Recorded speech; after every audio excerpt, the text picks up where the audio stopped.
À mort le tyran! Vive la nation! The dawn of May 19th, 1536, was unnaturally still over the Tower of London, the air cold enough to steal your breath and thick with a morbid anticipation. The select crowd of nobles and London officials was packed tightly. Within the inner courtyard, a low murmur humming through them. You could taste their fear, their excitement, their grim satisfaction.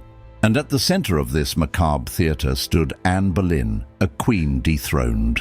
This was the woman whose dark eyes and sharp wit had captivated a king, the very reason England had shattered its ancient bonds with the Church of Rome.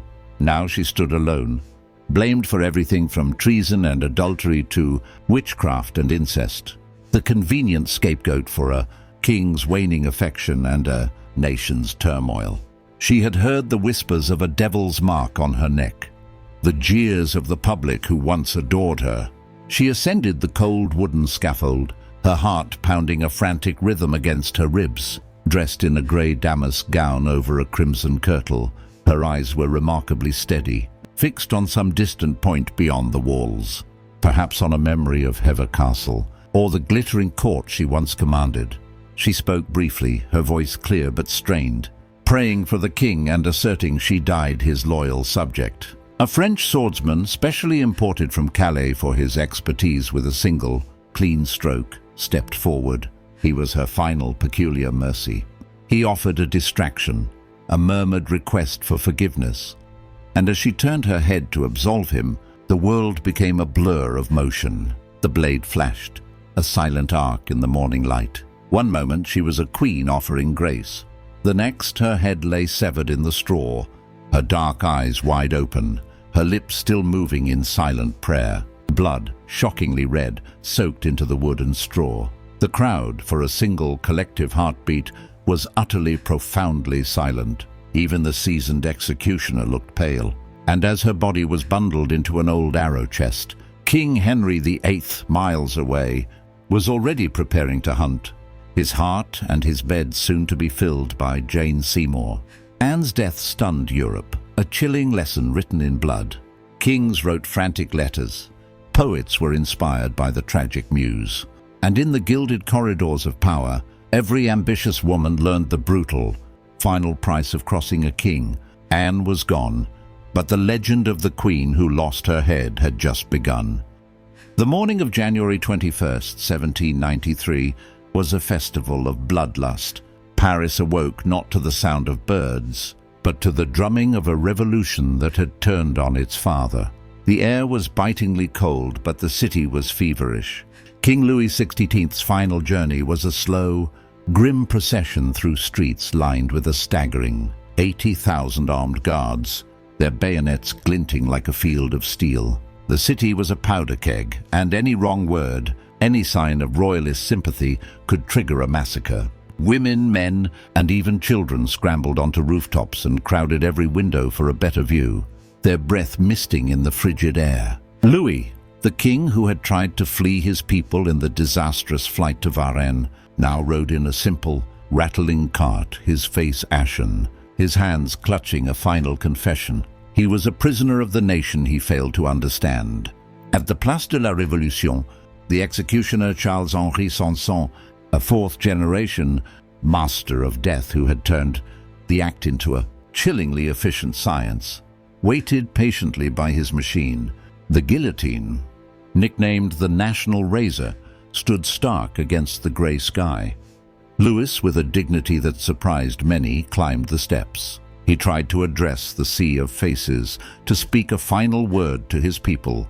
"Frenchmen, I die innocent," he began, but a furious roll of drums cut him off, his last words swallowed by the revolution's relentless beat. It took 4 of Sanson's assistants to strap his portly frame to the bascule. The tilting board, the lunette, the heavy wooden collar was slammed down over his neck. Then, the weighted blade, freshly oiled for a smooth descent, dropped with a sickening metallic rush. The king's head fell into the waiting basket. For a second there was silence, and then the square erupted. A primal roar of cheers, screams, and sobs filled the air.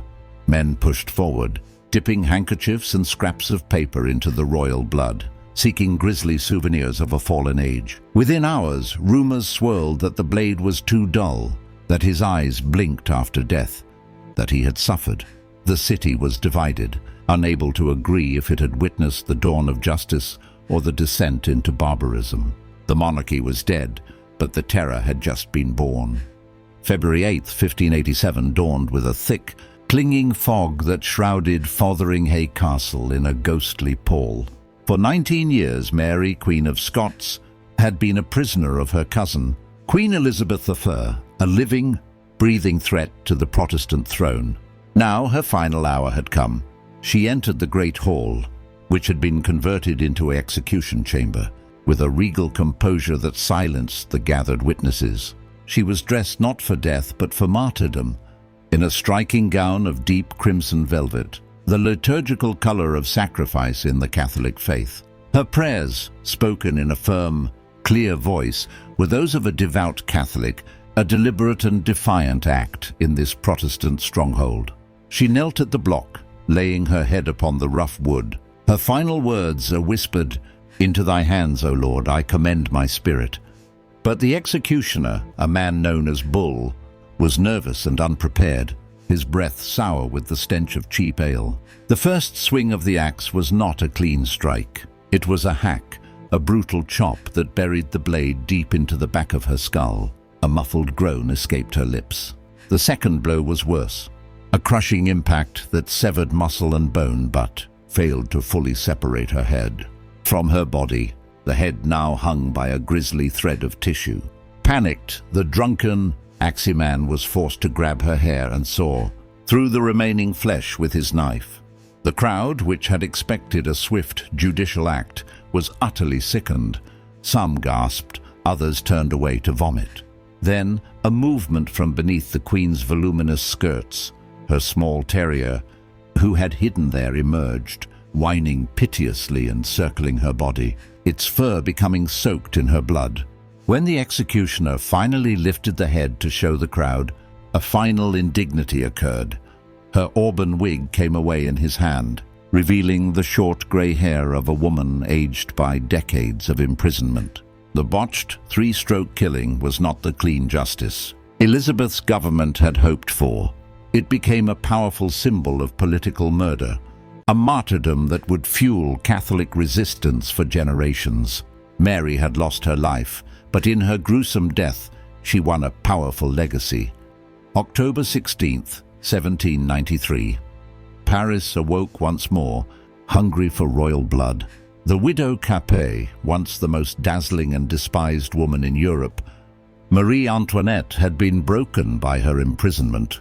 She spent her last night in a dank cell in the conciergerie, her hair turned white and hacked short by the jailer's shears, her body withered by months of neglect and grief. She was a ghost of the Austrian horror the mob so despised.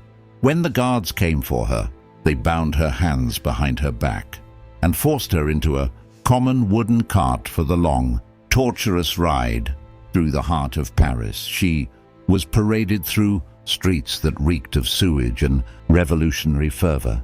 The crowds lining the route were a wall of hatred, screaming, spitting, and hurling rotten vegetables. Death to the tyrant! Death to the Austrian she-wolf! Yet through it all she maintained an almost supernatural composure, her head held high, her eyes looking straight ahead, as if viewing a different, more elegant world. At the Place de la Révolution, the same platform that had claimed her husband 10 months prior, she ascended the steps with a quiet dignity that, for a moment, hushed the cacophony. Her legendary haughtiness was gone, replaced by the weary resolve of a mother who had lost everything. In a final heartbreaking moment of ingrained royal etiquette, she accidentally stepped on the executioner's foot.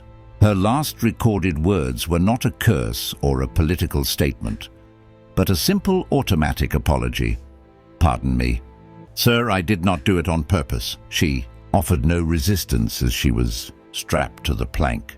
The heavy, angled blade of the guillotine fell with a definitive thud. The crowd's roar this time was even more frenzied than for the king. The revolution had truly consumed its greatest symbol of excess. Moments after her head fell, the frenzy continued as strangers scrambled, not for souvenirs, but to dip their hands and rags in the pool of her blood, as if to physically confirm the death of the monarchy itself. The Queen was gone, and with her the last vestiges of the old world. The morning of January 30th, 1649, was one of the coldest London had ever known. A silence, heavy and unnatural, lay over Whitehall. For the first time in history, a divinely appointed king was to be publicly executed by order of his own subjects. King Charles I, stripped of his title and now simply Charles Stuart, was led from St. James's Palace to a black-draped scaffold built outside the banqueting house, a building whose glorious ceiling, painted by Rubens, celebrated the divine right of the very monarchy he was about to die for. He was dressed with meticulous care, wearing 2 thick shirts so the shivering from the cold would not be mistaken for fear by the vast, silent crowd that watched from behind a wall of soldiers. He addressed those few close enough to hear, his voice steady, declaring himself a martyr of the people. He stated that a subject and a sovereign are clean, different things, and that he died for the liberty of his people, whom he believed had been led astray. He then knelt and placed his head upon the low block. A masked executioner and his assistant stood ready. Their identities were the state's most closely guarded secret, for no one wanted to be remembered as the man who killed a king. The executioner, it was said, was shaking more than the king. With a single practiced motion, the axe fell once, severing the king's head cleanly from his body. A unified guttural groan, a sound of collective shock and awe, rippled through the thousands of onlookers. Some fainted, others surged forward, their handkerchiefs soaking up the royal blood, which they believed held miraculous healing powers. England was now a commonwealth, a kingless nation. The executioner and his assistant vanished into the annals of history, their names expunged from records, their fate a mystery, forever ghosts in the story they helped write. The killing of a king was an act so profound that its echo would shape the course of British history for centuries to come. In the early hours of July 17, 1918, in the oppressive heat of a Yekaterinburg summer, the 3-century-old Romanov dynasty was about to be extinguished in a damp cellar room. The House of Special Purpose held its last. Tragic occupants, the former Tsar Nicholas II, his wife Alexandra, their 4 daughters, Olga, Tatiana, Maria, and Anastasia, their frail son Alexei, and their few remaining loyal servants. They were told to dress and come downstairs, under the pretext that they were being moved to a safer location due to unrest in the city. Trusting, or perhaps simply resigned, they followed their captors into a small, barren room with a single barred window. Yakov Yurovsky, the head of the execution squad, entered and read the sentence aloud. In view of the fact that your relatives are continuing their attack on Soviet Russia, the Ural Executive Committee has decided to execute you. The family was stunned into silence. There was no time to react. Suddenly, the door swung open, and a squad of 11 men, some drunk on vodka for courage, filed in, raising their revolvers. The shooting began instantly. The room, barely 13 by 15 feet, became a hellish echo chamber of gunshots, screams, and the ricochet of bullets. The daughters, who had sewn vast quantities of jewels into their corsets as a safeguard for the future, were initially protected. Gems deflected the first volley of bullets. What followed was not an execution, but a frenzied massacre. As the smoke cleared, the killers saw that many of their victims were still alive, moaning in agony. They then moved in with bayonets and rifle butts, stabbing and bludgeoning until the room fell silent. The floor was a slick, horrific pool of blood. The bodies were then hauled away, stripped, burned with acid, and dumped in a secret mine shaft in the Koptyaki forest. The Bolsheviks had not just killed a family, they had attempted to erase them from the earth. A cold, clinical act that ended an empire not with a revolution's cheer, but with a massacre's whisper. Just one day after the Romanov massacre, on July 18, 1918, another act of revolutionary vengeance unfolded in the remote town of Alapayevsk. The victims included Princess Elizabeth Feodorovna, the beloved sister of the late Tsarina Alexandra, a German princess by birth. She had founded the Martha and Mary Convent in Moscow after her husband's assassination, dedicating her life to charity and faith. She was a nun, not a political figure, but her royal blood was a death sentence. Along with 5 other Romanov relatives and a loyal servant, she was taken by a band of Bolshevik guards to an abandoned iron mine shaft, a deep, ragged wound in the earth. There was no pretense of a trial. The prisoners were brutally beaten with rifle butts, their valuables ripped from them. Elizabeth, despite her age of 53, remained eerily calm, her hands folded in prayer. One by one, they were hurled still alive into the 60-foot deep pit. The Bolsheviks, hearing moans and hymns rising from the darkness, responded not with mercy but with brutality. They tossed down several hand grenades, followed by heavy wooden beams, to ensure the job was finished. For days afterward, peasants from a nearby village reported hearing the slow, painful singing of hymns, most likely from the seriously injured but still conscious. Elizabeth and her fellow sufferers echoing from the depths of the mine. When a White Army unit discovered the site weeks later, they found Elizabeth's body at the bottom, her fingers still frozen in the sign of the cross. Her death was not the swift, public spectacle of a guillotine, but a slow, private, and agonizing descent into darkness, a chilling testament to the revolution's determination to purge Russia of its past, one soul at a time. The morning of May 30th, 1431, in the old market square of Rouen was a scene of grim spectacle. A 19-year-old peasant girl, Joan of Arc, was led out to face her accusers and her death. For months, she had been tried by a pro-English church court, accused of heresy and witchcraft for the voices that had led her to rally the French army and crown a king. Now, broken by imprisonment and threatened with rape, she had recanted, only to retract her confession days later, choosing faith over fear. Dressed in a simple, shapeless white shift, the garment of an unrepentant heretic, she was chained to a tall pillar of plaster, surrounded by a pyramid of wood and straw soaked in sulfur and pitch. The English soldiers surrounding the platform jeered, while the presiding bishop, Pierre Cauchon, looked on with cold satisfaction. As the flames were lit, she asked for a cross. An English soldier, moved by pity, fashioned a small one from 2 sticks and handed it to her. She clutched it to her chest as the fire began to lick at her feet. The smoke, thick and black, billowed around her, and as she began to choke, witnesses swore they heard her cry out, "Jesus, Jesus!" repeatedly, invoking the name of her savior until the very end. The burning was agonizingly slow. The executioner, Geoffroy Therage, later confessed he was so terrified of being damned for burning a saint that he ensured the fire was built high to hasten her death from smoke inhalation rather than the flames. When the fire finally died down, the English, fearing her remains would become holy relics, ordered her body to be burned twice more until it was reduced to ashes, which were then scattered into the Seine River. They believed they were erasing a heretic, but they had in fact created a martyr and a legend that would, in time, become the patron saint of France. In the bloody aftermath of the Jacobite rebellion of 1745, the government in London was determined to make an example that would echo through the Highlands for generations. The romantic cause of Bonnie Prince Charlie was dead on the field of Culloden, and now the reckoning began.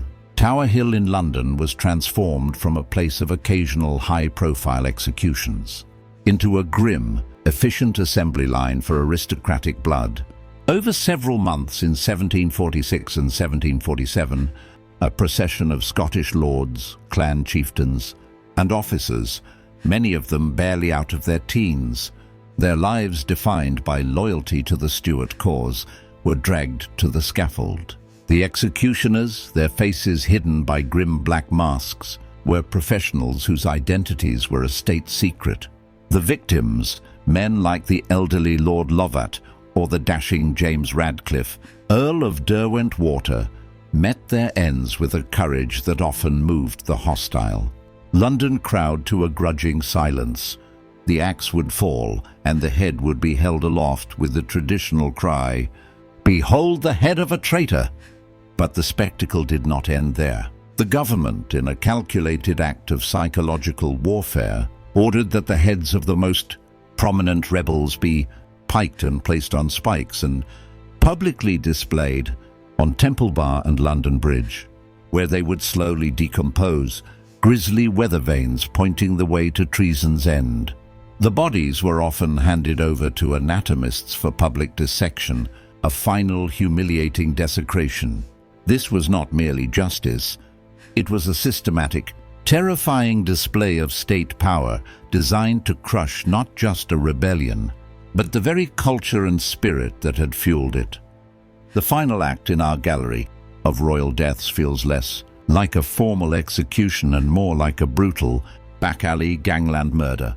In the heart of the Ottoman Empire, on May 20th, 1622, a profound taboo was broken. Sultan Osman II, a young, ambitious ruler of just 18 years, was seized by his own elite troops, the Janissaries, and imprisoned in the dreaded fortress of Yedikul. Osman, a modernizer who dreamed of reforming the bloated, conservative empire, had made a fatal error. He planned to disband the Janissary Corps after a humiliating military loss, viewing them as obsolete. The Janissaries, getting wind of this, struck first. They rioted, stormed the Topkapi Palace, and forced the young sultan to abdicate in favor of his mentally unstable uncle. But that was not enough. To ensure he could never return to power, they decided on a final, ruthless solution. In his sparse cell, Osman was set upon by a group of executioners. There was no scaffold, no public ceremony, no royal blade. The chosen instrument was a simple bowstring, the traditional method for dispatching royalty without shedding blood, which was considered noble. But Osman was no passive victim. The teenage sultan, stripped of his royal robes, fought back with the desperate strength of a cornered animal. He scratched, he bit, he kicked, pleading for his life as the men struggled to subdue him.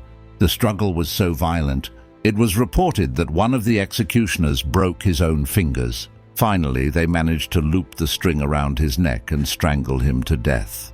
His body was then presented to the public as proof of his demise, a shocking sight that sent tremors through Istanbul. A sultan had been killed by his own guards, an act so heinous it shattered the inviolable mystique of the Ottoman throne and inaugurated a period of deep instability, proving that the greatest threat to a ruler often came not from foreign enemies, but from the palace walls themselves.